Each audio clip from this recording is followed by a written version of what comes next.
देखो तो ये एक सीरीज में डेटा है कि नहीं, ये एक सीरीज में डेटा है कि नहीं।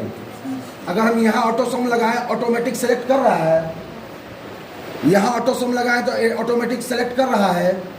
तो जो लगातार हो, कोई बीच में गैप नहीं हो, that is called sequence data. कोई दिक्कत है? लगातार हो मतलब आप तीनों कैसे हैं? सीक्वेंस है। आप दोनों कैसे हैं? आप पूरी रो कैसी है? लेकिन ई अलग है, ई अलग है। यानी कि ऑटो सम अगर मैं यहाँ लगाऊं तो इसको सेलेक्ट कर लेगा, हो सकता है इस रो को भी सेलेक्ट कर। प्रैक्टिकली करके दिखा रहा हूँ। मतलब जहाँ पर वो येलो स्टूडेंट खड़ा है, अगर वहाँ ऑटो सम लगा दो, ये पूरी रो आएगी कि नहीं आएगी? लेकिन पीछे वाली रो नहीं आएगी, पीछे वाली रो नहीं आएगी। कंसेप्ट समझ में आ रहा है? ये छोटी छोटी चीज़ अगर आप नहीं जानिएगा, एक्सेल में आपको घुसने में नहीं जाए, परेशान करके रखते। कोई दिक्कत है? तो ये हुआ सीक्वेंस डेटा। लेकिन ये सीक्वेंस है कि अन सीक्वेंस है? तो यही मैं सिखा रहा हूँ। सीक्वेंस के लिए माउस क्लिक किए, ड्रैग किए, सेलेक्ट हुआ। माउस सेलेक्ट किए, ड्रैग किए, सेलेक्ट हो गया। आप ऐसे भी सेलेक्ट करते हैं, देखिए तो, सेलेक्ट सीक्वेंस, सेलेक्ट सीक्वेंस। कहीं कोई गैप है?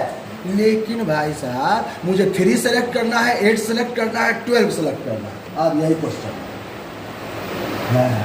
शुरू करें? कुछ नहीं है।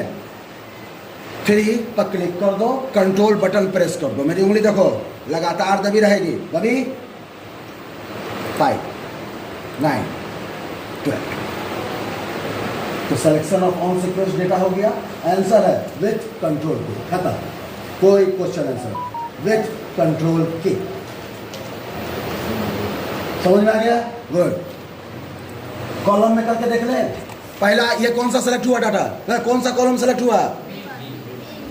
अब क्या सीक्वेंस है? कैसे है? अनसीक्वेंस। अनसीक्वेंस बने लगातार, अनसीक्वेंस बने नहीं लगातार, मतलब लगातार नहीं है। तो अब आप शायद समझ गए होंगे। इसको पकड़े, कंट्रोल दबाए, ये भी आया, ये भी आया, ये भी आया। अब बोल्ड करो चाहे साइज में। केवल यही 4 बढ़ रहे हैं कि बाकी भी बढ़ रहे हैं? ये जरूरी था या नहीं जरूरी था? अनसीक्वेंस समझ में आ गया। सम के तीनों फार्मूला आ गए। चलिए अब एक नया topic, how to edit a cell.